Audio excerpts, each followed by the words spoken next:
28 मई 2021 शाम के ठीक 5 बजे राजस्थान का भरतपुर शहर महामारी की वजह से आसमान रूप से शांत था।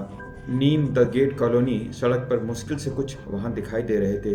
इसी सन्नाटे के बीच एक काली हुंडई कार धीरे धीरे राधा चौराहे की तरफ बढ़ रही थी। ड्राइविंग सीट पे थे डॉक्टर सुदीप गुप्ता, साथ वाली सीट पे थे उनकी पत्नी डॉक्टर सीमा गुप्ता। दोनों रोज की तरह जहरवीर बाबा के दर्शन के लिए निकले थे और यह उनकी दिनचर्या का ही हिस्सा था, जिस पर शायद किसी की भी नज़र नहीं गई थी। कुछ ही सेकंड बाद पीछे से एक काली स्प्लेंडर मोटरसाइकिल तेजी से उनकी करीब आई। बाइक ने कार को ओवरटेक किया, फिर अचानक ठीक सामने आकर रुक गई। डॉक्टर सुदीप ने तुरंत ब्रेक लगाया। उन्हें लगा होगा शायद कोई रास्ता पूछना चाहता है। बाइक पे पीछे बैठा युवक नीचे उतरा। उसके चेहरे पर लाल गमछा बंधा था। वह बिना घबराहट के सीधे ड्राइविंग सीट तक पहुंचा। डॉक्टर सुदीप ने बातचीत के लिए शीशा नीचे उतारा। अगले ही पल उस युवक ने कमर से पिस्तौल निकाली। पहली गोली बेहद करीब से चलाई गई, फिर दूसरी, फिर लगातार कई गोलियां। कुछ सेकंड पहले तक शांत सड़क गोलियों की आवाज़ से गूंज उठी। आसपास मौजूद लोग घबराकर दुकान से बाहर निकलने लगे, लेकिन हमला करने वाले किसी जल्दबाजी में नहीं थे। उन्होंने अपना निशाना पूरा किया, बाइक पर वापस बैठे और भागने लगे। जब कुछ लोगों ने उन्हें रोकने की कोशिश की तो पीछे बैठे शूटर ने हवा में फायरिंग कर दी। भीड़ रुक गई और बाइक तेज रफ्तार से नज़रों से ओझल हो गई। पूरा हमला 40 सेकंड से भी कम समय में हो सकता था। लोग कार की तरफ दौड़े। ड्राइविंग सीट पर बैठे डॉक्टर सुदीप को कोई प्रतिक्रिया नहीं दे रहे थे। उनके सिर पे बेहद नज़दीक से गोली मारी गई थी। पास बैठी डॉक्टर सीमा गंभीर रूप से घायल थी। उनकी सांसें चल रही थी। किसी ने एम्बुलेंस को फ़ोन किया, किसी ने पुलिस कंट्रोल रूम को सूचना दी। कुछ ही मिनटों में पुलिस और मेडिकल टीम मौके पर पहुंच गई। डॉक्टर सीमा को तुरंत अस्पताल ले जाया गया, लेकिन रास्ते में उन्होंने भी दम तोड़ दिया। दिन दहाड़े भीड़ भाड़ वाले इलाके में एक सम्मानित डॉक्टर की और दंपत्ति की हत्या खबर पूरे भरतपुर में आग की तरह फैल गई। पुलिस ने घटनास्थल को घेर लिया। सड़क पे खड़े कारतूस उठा लिए। कार की स्थिति दर्ज की गई। आसपास लोग, हर सीसीटीवी कैमरे की सूची बनाई गई। पहले गवाहों के बयान लिए गए। सभी ने लगभग एक जैसी बात कही। हमलावर सीधे आए। उन्होंने कोई बहस नहीं की, कोई चेतावनी नहीं दी और बिना समय गंवाए गोली चला दी। यानी निशाना पहले से ही तय था। जांच की शुरुआत इसी सवाल से हुई, आखिर दो डॉक्टर जो शहर में अपनी सेवा और प्रतिष्ठा के लिए जाने जाते थे, उन्हें इस तरह के सार्वजनिक रूप से मारने की जरूरत किसे थी? उस रात पुलिस ने सीसीटीवी फुटेज इकट्ठा करना शुरू किया। उन्हें उम्मीद थी कि बाइक की पहचान हो जाएगी, लेकिन उन्हें बिल्कुल अंदाजा नहीं था कि यह जांच सिर्फ एक शूट आउट कहानी की नहीं खुलेगी, बल्कि 6 साल पुराने एक ऐसे फैसले पर पहुंचाएगी जहां भरोसा, झूठ, रिश्ते और बदले की आग धीरे धीरे मिलकर एक ऐसी त्रासदी बन चुके थे जिसमें कोई भी पूरी तरह निर्दोष नहीं बचा था। और इस पूरी कहानी का पहला अध्याय, जिसमें यह था कि गोलियों से नहीं, एक अस्पताल के रिसेप्शन से शुरू होता है। जांच की पहली रात खत्म होने से पहले ही भरतपुर पुलिस के सामने एक अजीब स्थिति खड़ी हो चुकी थी। घटनास्थल से लूटपाट का कोई संकेत नहीं मिला था। डॉक्टर सुदीप की घड़ी वहीं थी, डॉक्टर सीमा का पर्स भी वहीं था, मोबाइल फ़ोन भी गायब नहीं थे। यानी यह हमला सिर्फ हत्या के इरादे से किया गया था। फॉरेंसिक टीम कार के हर हिस्से की तस्वीर ले रही थी। बैलिस्टिक विश्लेषण गोलियों के कोण नाप रहे थे। सीसीटीवी टीम आसपास के कैमरों की रिकॉर्डिंग सुरक्षित कर रही थी। उधर शहर में एक अलग ही तस्वीर थी। आरबीएम अस्पताल के बाहर मरीजों की भीड़ जमा होने लगी। कई लोगों इस बात की खबर पर यकीन नहीं कर रहे थे कि डॉक्टर सुबह तक मरीजों का जो इलाज कर रहे थे, शाम होते होते वही खबरों की सबसे बड़ी सुर्खी बन चुके थे। जांच के दौरान पुलिस ने डॉक्टर दंपत्ति की पृष्ठभूमि को खंगालना शुरू भी किया कि भरतपुर में doctor Shriram Gupta memorial hospital एक जाना पहचाना नाम था। डॉक्टर सीमा गुप्ता एक स्त्री रोग विशेषज्ञ थी। प्रबंधन की जिम्मेदारी भी उन्हीं के हाथ में थी। डॉक्टर सुदीप गुप्ता फिजिशियन थे और शहर के कई अस्पतालों में मरीज देखते थे। व्यस्त दिनचर्या के बावजूद दोनों ने अपने अस्पताल को ऊपरी मंजिल पर ही घर बना लिया था। ताकि किसी भी आपात स्थिति में मरीजों तक तुरंत पहुंचा जा सके। करीब लोगों के अनुसार उनकी जिंदगी व्यवस्थित दिखाई देती थी। 2 बच्चे, स्थापित करियर, समाज में सम्मान और आर्थिक रूप से सुरक्षित भविष्य। पहली नज़र में कुछ ऐसा नहीं था जो खुले दुश्मनी की तरफ इशारा करता हो, लेकिन जांच अधिकारियों जानते थे कि अक्सर सबसे जटिल अपराध बाहर से सामान्य दिखने वाला जिंदगी के भीतर छिपे होते हैं। पुरानी फाइलें निकाली गईं, कॉल रिकॉर्ड मंगवाए गए, पारिवारिक और सामाजिक संपर्कों की सूची तैयार करी गई। उसी दौरान एक नाम पहली बार जांच डायरी में दर्ज हुआ, दीपा गुर्जर। वह कोई रिश्तेदार नहीं थी, ना ही डॉक्टर परिवार की सदस्य थी, फिर भी उसका नाम बार बार अलग अलग बयानों में सामने आने लगा। पुलिस ने उसके बारे में जानकारी जुटानी शुरू करी। साल 2015 धौलपुर की रहने वाली 21 वर्षीय दीपा गुर्जर अपने जीवन के कठिन दौर से गुजर रही थी। कम उम्र में शादी, घर में लगातार विवाद और आखिरकार अपने छोटे बेटे शौर्य के साथ अलग होने की मजबूरी। ना तो स्थायी आय थी, ना भविष्य का कोई स्पष्ट दिशा। काम की तलाश उसे भरतपुर लेकर आ गई। उसी समय doctor Shriram Gupta memorial hospital में रिसेप्शन की जगह खाली थी। इंटरव्यू के दौरान डॉक्टर ने सीमा पर उसकी पूरी कहानी सुनी। उन्होंने उस नौकरी देने का फैसला किया। यह एक सामान्य नियुक्ति थी, कम से कम उस समय तक तो यही लग रहा था। दीपा मेहनती थी, मरीजों से शालीन व्यवहार करती थी। कुछ ही महीनों में उसने स्टाफ का भरोसा भी जीत लिया था। डॉक्टर सुदीप भी नियमित रूप से अस्पताल आते थे। काम के सिलसिले में उनकी बातचीत होना स्वाभाविक थी। धीरे धीरे यह बातचीत लंबी होने लगी, फिर अस्पताल की औपचारिक सीमाओं से बाहर निकलने लगी। जांच अधिकारियों ने इसे हिस्से को बहुत सावधानी से देखा, क्योंकि किसी भी संबंध की मौजूदगी अपने आप में अपराध नहीं होती, लेकिन कई बार वही संबंध आगे चल के पूरे घटनाक्रम की दिशा बदल देते हैं। उन्हें अभी यह नहीं पता था कि यह सिर्फ एक परिचय था या आने वाले वर्षों की सबसे महत्वपूर्ण कड़ी थी, लेकिन इतना तय हो चुका था कि भरतपुर की उस सनसनी और सुनसान सड़क पे पहुंचने के लिए जांच को 6 साल पीछे लौटना पड़ेगा, और वहीं से शुरू होगी उन फैसलों की श्रृंखला जो धीरे धीरे कई जिंदगियों को एक दूसरे से जोड़ती है। चली गई। साल 2015 भरतपुर के डॉक्टर श्रीराम गुप्ता मेमोरियल अस्पताल में हर सुबह की तरह लगभग एक जैसी होती थी। रिसेप्शन पर कई मरीजों की कतार लगती, नर्सें फाइलें तैयार करती, डॉक्टर सीमा गुप्ता दिन का शेड्यूल देखती और कुछ देर बाद डॉक्टर सुदीप गुप्ता ओपीडी में पहुंच जाते। शहर के लोगों के लिए यह सिर्फ एक अस्पताल नहीं था, यह भरोसे की जगह थी जहां इलाज के साथ अपनापन भी मिलता था। इसी दौरान नौकरी की तलाश में एक युवा महिला अस्पताल पहुंचती है। नाम था दीपा गुर्जर। उसकी निजी जिंदगी आसान नहीं रही थी। कम उम्र में शादी और घरेलू विवाद और एक छोटे बच्चे की जिम्मेदारी, स्थायी आय की जरूरत उसे भरतपुर तक ले आई। इंटरव्यू दौरान उसने अपनी परिस्थितियों के बारे में बताया। डॉक्टर सीमा ने उसे रिसेप्शन का काम का मौका दिया। शुरुआत सामान्य थी, रजिस्ट्रेशन, अपॉइंटमेंट, फ़ोन कॉल, मरीजों का मार्गदर्शन। कुछ ही महीनों में दीपा अस्पताल के स्टाफ का परिचित चेहरा बन गई। डॉक्टर सुदीप का रोज रिसेप्शन से गुजरना स्वाभाविक था। काम के सिलसिले में बातचीत भी होती थी।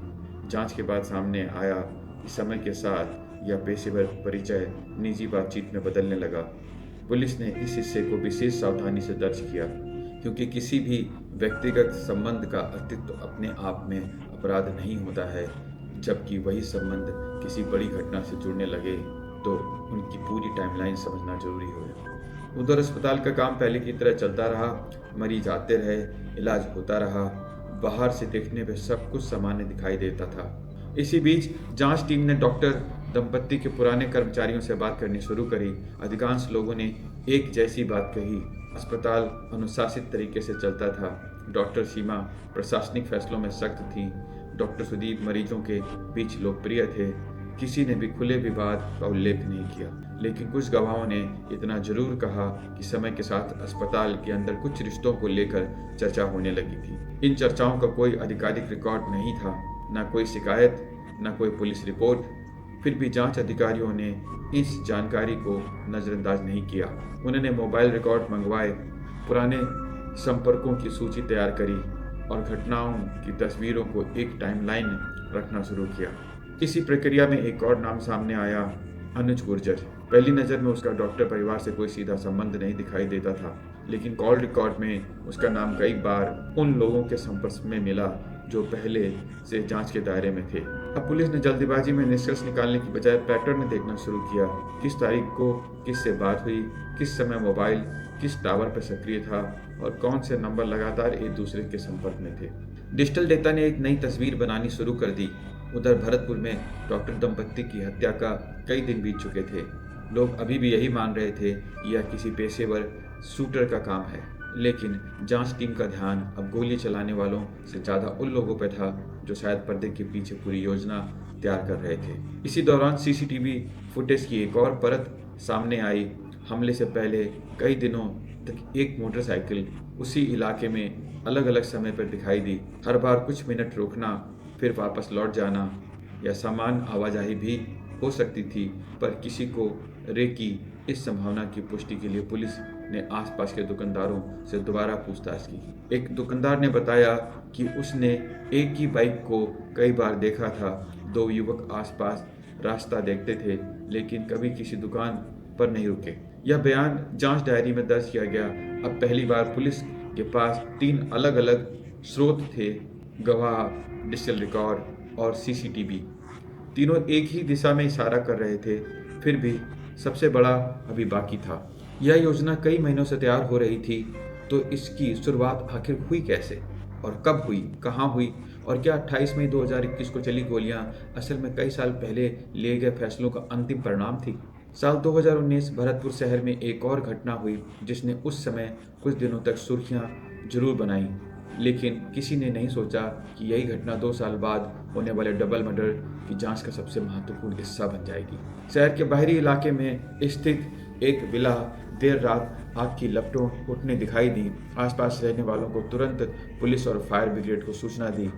जब तक आग पर काबू पाया गया, अंदर से 2 लोगों के शव बरामद हो चुके थे, एक महिला और उसका छोटा बेटा। पहचान हुई तो महिला दीपा गुर्जर थी और उसके साथ उसका मासूम बेटा शौर्य भी था। पूरे इलाके में यह खबर तेजी से फैल गई। पहली नज़र में मामला आग से हुई मृत्यु का लगता था, लेकिन घटनास्थल का निरीक्षण करने वाली टीम ने कुछ ऐसी बातें नोटिस करी जिनसे जांच की दिशा ही बदल गई। कमरे के अलग अलग हिस्सों में आग का फैलाव एक जैसा नहीं था। कुछ जगहों पर जलने के निशान ज़्यादा थे, कुछ जगह पर लगभग सुरक्षित थी। फॉरेंसिक विशेषज्ञों ने पूरे विला का वैज्ञानिक परीक्षण शुरू किया। जले हुए कपड़ों के नमूने लिए गए, दीवारों पर अवशेष एकत्र किए गए, फर्श पर मौजूद हर निशान को रिकॉर्ड किया गया। उधर पुलिस ने यह भी पता लगाना शुरू किया कि आग लगने से पहले विला में कौन कौन मौजूद था। सीसीटीवी उपलब्ध नहीं था, इसलिए जांच पूरी तरह से परिस्थितियां, सर्कमस्टेंशियल एविडेंसेस, गवाहों पर निर्भर थी। इस दौरान डॉक्टर सुदीप गुप्ता का नाम पहली बार इस मामले में सार्वजनिक रूप से सामने आया। जहां एजेंसियों ने उनके बयान दर्ज किए, अन्य संबंधित लोगों से भी पूछताछ हुई। मीडिया में भी कई बार इस तरह की चर्चाएं शुरू हो गईं, लेकिन पुलिस ने आधिकारिक रूप से केवल इतना ही कह दिया कि सभी संभावित पहलू की जांच की जा रही है। फॉरेंसिक रिपोर्ट और गवाहों के बयानों के आधार पर मामला आगे बढ़ा। कुछ समय के बाद इस घटना में गिरफ्तारी हुई। मामला अदालत तक पहुंचा, आरोप तय हुए और संबंधित पक्ष न्यायिक प्रक्रिया का हिस्सा बने। यही से कहानी एक नए मोड़ पर पहुंचती है। जांच रिकॉर्ड बताते हैं कि बिला आग मामले के बाद जुड़े लोगों के बीच कानूनी लड़ाई शुरू हो चुकी थी। अदालत की तारीखें तय थी, जमानत की सुनवाई हुई, पक्ष और विपक्ष अपने अपने दावे कर रहे थे। यह पूरी प्रक्रिया सार्वजनिक रिकॉर्ड का हिस्सा बन गई थी। उधर भरतपुर में डॉक्टर दंपत्ति रोजमर्रा की जिंदगी में लौटने की कोशिश कर रहे थे। अस्पताल पहले की तरह चल रहा था, मरीज आते रहे, इलाज जारी रहा, लेकिन जांच अधिकारियों के अनुसार कानूनी विवाद खत्म नहीं हुआ था। पुरानी घटनाओं की फाइलें खुलती रहीं, संबंधित पक्ष के बीच तनाव की चर्चा समय समय पर सामने आती रही। पुलिस ने बाद में डबल मर्डर की जांच के दौरान इन्हीं रिकॉर्ड्स को दोबारा खोला। उन्होंने सिर्फ यह नहीं देखा कि कौन किससे जुड़ा था, उन्होंने यह समझने की भी कोशिश करी कि पिछले 2 वर्षों में किन घटनाओं ने रिश्तों को और जटिल बनाया था। इसी दौरान कॉल डिटेल्स के रिकॉर्ड की नई रिपोर्ट टीम के सामने तक पहुंची। रिपोर्ट में कुछ मोबाइल नंबर ऐसे थे जो विला आग मामले के बाद भी लगातार सक्रिय संपर्क में बने हुए थे। जांच अधिकारियों ने उन नंबरों की टाइमलाइन बनाई किस तारीख को बातचीत हुई, कितनी देर तक हुई और किन स्थानों से हुई। डिजिटल नक्शा धीरे धीरे तैयार होने लगा। इसके साथ ही आर्थिक लेन देन की जांच शुरू हुई। बैंक रिकॉर्ड्स, नकद निकासी और संदिग्ध भुगतान, हर दस्तावेज को अलग अलग नहीं बल्कि पूरी तरह टाइमलाइन के साथ पढ़ा गया। अब जांच केवल यह पता लगाने की कोशिश नहीं कर रही थी कि गोली किसने चलाई, वह एक समझना चाहती थी कि क्या 28 मई 2021 की घटना दरअसल 2019 में शुरू हुए एक लंबे संघर्ष की अंतिम कड़ी थी। इस बीच एक और जानकारी पुलिस के हाथ में सामने आई। कुछ लोगों ने दावा किया कि डॉक्टर परिवार का लगातार दबाव और धमकियों का सामना करना पड़ रहा था। जांच अधिकारियों ने इस दावों का भी रिकॉर्ड किया। उन्होंने कॉल रिकॉर्ड, शिकायत और उपलब्ध दस्तावेजों का मिलान शुरू कर दिया। यहीं से जांच एक नए चरण में प्रवेश करती है। अब सवाल सिर्फ हमलावरों की पहचान का नहीं था। सवाल यह था कि इस पूरी घटना के पीछे कई लोगों की भूमिका थी, या फिर सारी कहानी कुछ ऐसे फैसलों से बनी जिन्होंने धीरे धीरे सभी पक्षों को टकराव की उपस्थिति स्थित कर दिया और पहुंचा दिया जहां से वापस लौटना संभव नहीं था। जांच अब दो अलग अलग केस फाइलों के बीच लगातार आगे पीछे चल रही थी। एक फाइल में 2019 का विला अग्निकांड था और दूसरी 28 मई 2021 को दिन दहाड़े हुआ डबल मर्डर। क्राइम ब्रांच के अधिकारियों ने दोनों फाइलों को एक साथ मेज पर रखा।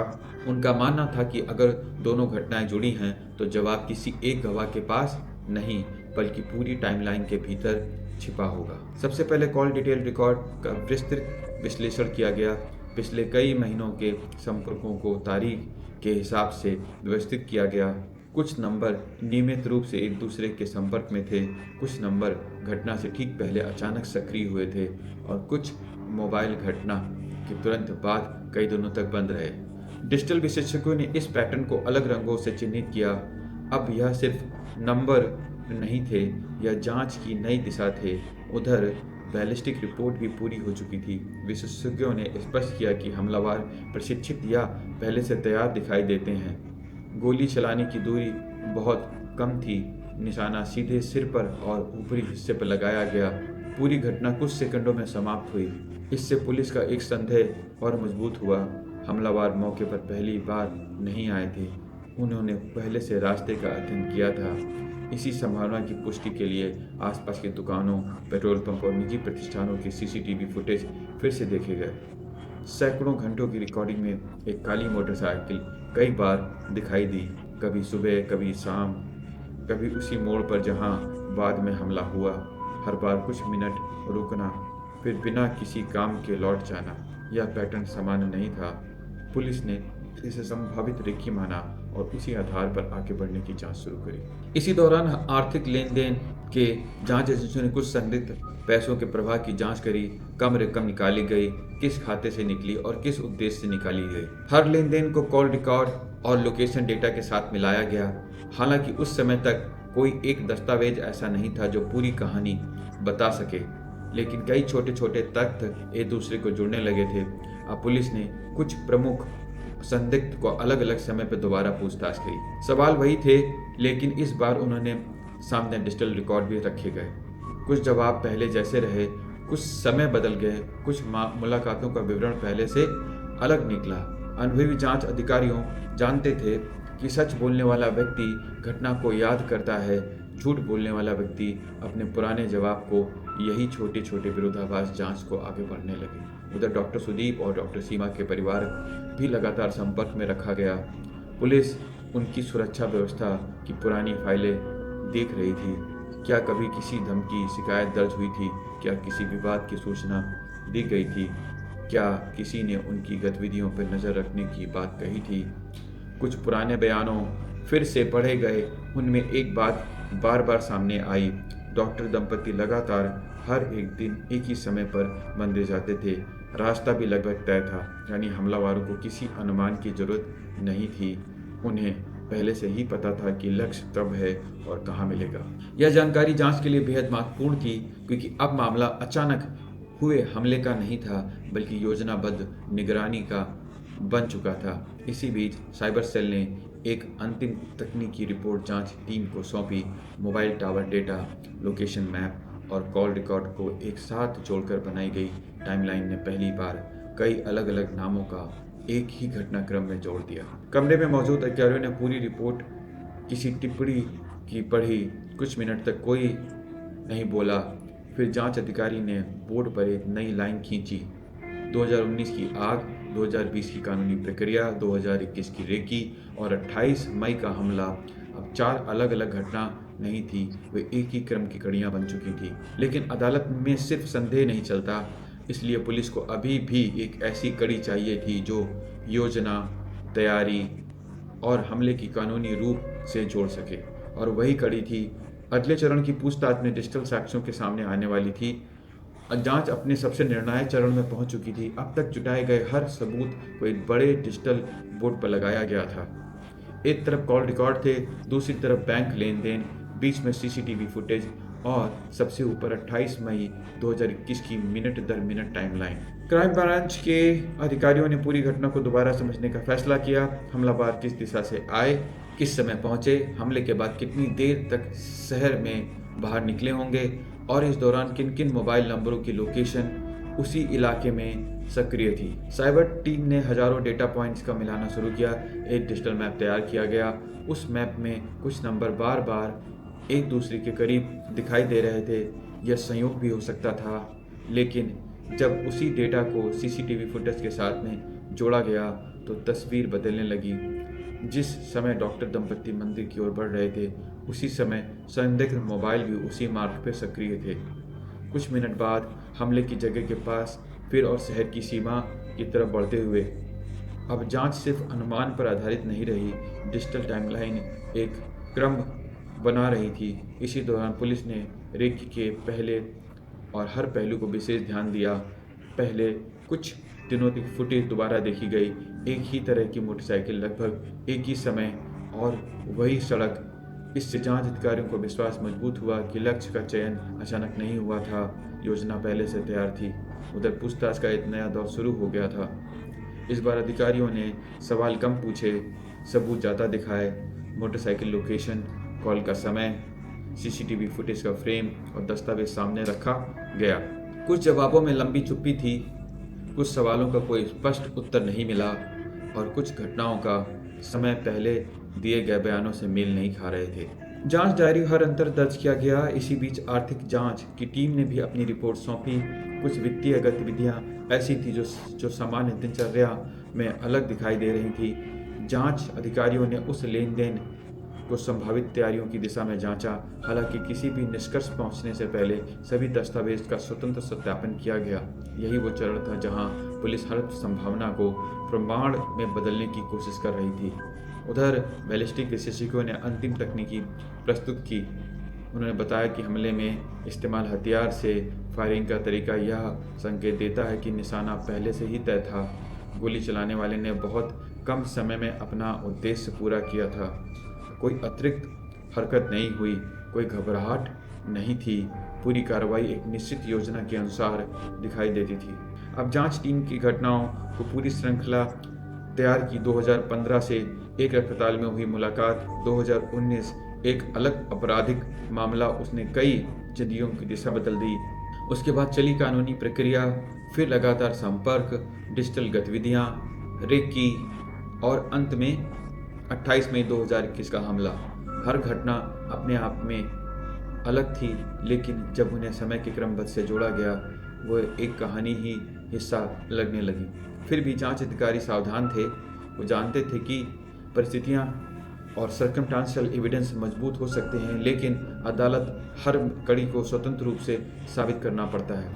इसी आधार पर पुलिस ने अपनी चार्जशीट तैयार करनी शुरू करी।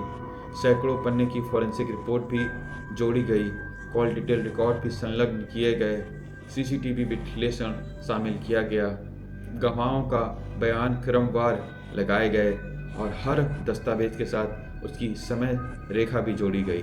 कई महीनों की जांच अब न्यायिक प्रक्रिया की ओर बढ़ रही थी। शहर के लोग अभी भी उस शांत सड़क को याद कर रहे थे जहां कुछ सेकंड की गोलीबारी ने 2 जिंदगियों की खत्म कर दी थी। लेकिन अदालत में सवाल अलग होने वाले थे। क्या डिजिटल रिकॉर्ड पर्याप्त हैं? क्या सर्कमस्टेंशियल एविडेंस एक पूरी श्रृंखला बनाते हैं? क्या जांच एजेंसियां हर कड़ी को संदेह से परे साबित कर पाएगी? इन सवालों का जवाब अब पुलिस नहीं बल्कि अदालत देने वाली थी। वहीं तय होने वाला था वर्षों तक चली घटनाओं कि यह श्रृंखला कानूनी रूप से कितनी मजबूत साबित होती है। अदालत में सुनवाई शुरू हुई तो मामला सिर्फ भरतपुर की सीमा तक सीमित नहीं रहा। राजस्थान के कई हिस्सों में लोग इस केस की हर तारीख पर नज़र रख रहे थे। दिन दहाड़े डॉक्टरों की हत्या, उससे पहले एक अलग आपराधिक मामला, कई वर्षों से जुड़ती घटनाएं, अब और सैकड़ों पन्नों की चार्जशीट अदालत के सामने थी। अभियोजना पक्ष ने सबसे पहले पूरा टाइमलाइन प्रस्तुत किया। 2015 में बने परिचय से लेकर 2021 की हत्या तक घटनाओं का क्रमवार रखा गया। हर तारीख के साथ एक दस्तावेज, हर दावे के साथ एक रिकॉर्ड्स। पुलिस का कहना था कि अलग अलग दिखाई देने वाली घटनाओं वास्तव में एक ही श्रृंखला का हिस्सा हैं। इस दावे के समर्थन में कॉल डिटेल रिकॉर्ड पेश किए गए, डिजिटल लोकेशन मैप दिखाए गए, सीसीटीवी फुटेज का विश्लेषण अदालत के सामने रखा गया। बैलिस्टिक विशेषज्ञों ने बताया कि घटना स्थल से मिले कारतूस और कार पर मौजूद निशान योजनाबद्ध फायरिंग की ओर संकेत करते हैं। फॉरेंसिक अधिकारियों ने घटना स्थल के वैज्ञानिक की परीक्षण की पूरी प्रक्रिया समझाई। उन्होंने बताया कि हमले का समय बहुत कम था, निशान पहले से तय था, हमलावर बिना किसी अनावश्यक गतिविधि से वहां निकल गए। इसके बाद साइबर विशेषज्ञों की गवाही हो, उन्होंने मोबाइल टावर डेटा का कॉल रिकॉर्ड और लोकेशन विश्लेषण सरल भाषाओं में अदालत के सामने रखा और हर डिजिटल गतिविधि को मिनट दर मिनट टाइमलाइन के साथ जोड़ा। अभियोजना पक्ष का दावा था कि इलेक्ट्रॉनिक साक्ष्य घटनाओं को क्रम समझाने में महत्वपूर्ण भूमिका निभाते हैं। बचाव पक्ष ने इन दावों का विरोध किया। उसका कहना था कि किसी भी मोबाइल की लोकेशन किसी व्यक्ति की मंशा साबित नहीं करती, कॉल रिकॉर्ड बातचीत का विषय नहीं बताते और सर्कमस्टेंशियल एविडेंस तभी स्वीकार किए जाते हैं और किए जा सकते हैं जब उनकी पूरी श्रृंखला बिना किसी संदेह के एक ही निष्कर्ष पर पहुंचे। अदालत ने दोनों पक्षों की दलीलों को विस्तार से सुना, हर गवाह की जिरह हुई और दस्तावेज का परीक्षण किया गया। जांच अधिकारियों ने पूछा गया कि किस विशेष निष्कर्ष तक पहुंचने का आधार क्या था। फॉरेंसिक विशेषज्ञों की तकनीक प्रश्न पूछे गए, साइबर टीम की निश्चित डिजिटल डेटा की विश्वसनीयता पर सवाल पूछे गए। कई सुनवाई के बाद यह स्पष्ट हो गया कि मामला प्रत्यक्षदर्शी गवाहों से ज़्यादा वैज्ञानिक और सर्कमस्टेंशियल एविडेंस पर आधारित है। यही इसकी सबसे बड़ी चुनौती भी थी। उधर डॉक्टर सुदीप और डॉक्टर सीमा के परिवार के सदस्य लगातार हर सुनवाई में मौजूद रह रहे थे। इसके लिए अदालत की हर तारीख सिर्फ कानूनी प्रक्रिया नहीं थी, वह उस शाम की याद थी जब एक सामान्य धार्मिक यात्रा हमेशा के लिए अधूरी रह गई। जांच के दौरान शामिल अधिकारियों ने बाद में स्वीकार किया कि इस केस की सबसे कठिन बात अपराधियों की तलाश नहीं थी। सबसे कठिन काम था अलग अलग वर्षों में हुई घटनाओं को एक तार्किक और कानूनी श्रृंखला में जोड़ना।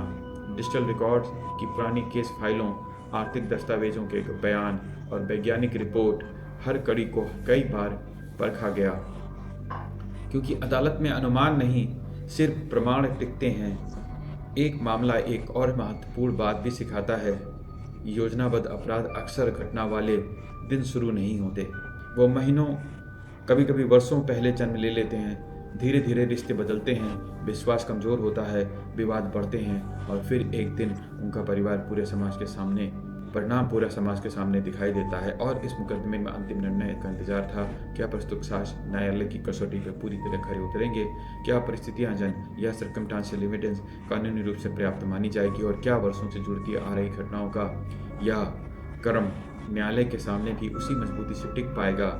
इन सवालों का जवाब अंतिम फैसले के साथ सामने आना था और उसी फैसले के साथ लंबी जांच की आखिरी फाइल भी बंद होने वाली थी। अंतिम फैसला सुनाए जाने वाले दिन भरतपुर जिला अदालत के बाहर असामान्य हलचल थी। सुबह से ही पुलिस बल तैनात था, मीडिया की गाड़ियां एक एक करके पहुंच रही थी। डॉक्टर सुदीप गुप्ता और डॉक्टर सीमा गुप्ता के परिवार के सदस्य भी समय से पहले अदालत पहुंच चुके थे। करीब 3 साल पहले हुई घटना आज भी उनके लिए एक अधूरा सवाल थी। न्यायाधीश ने अदालत कक्ष में प्रवेश करते ही पूरा कमरा शांत हो गया।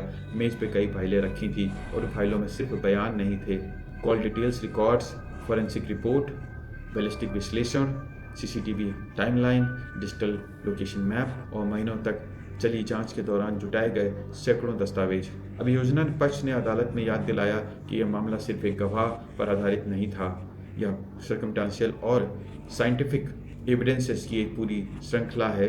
उनका कहना था कि हर कड़ी अगली कड़ी से जुड़ती है और पूरी श्रृंखला एक ही घटनाक्रम की ओर संकेत करती है। डिफेंस पक्ष ने उसका विरोध किया। उन्होंने कहा कि सर्कमस्टेंशियल एविडेंस की व्याख्या कई तरीकों से की जा सकती है। डिजिटल रिकॉर्ड्स किसी भी व्यक्ति की मौजूदगी दिखा सकते हैं, लेकिन मंशा नहीं बता सकते।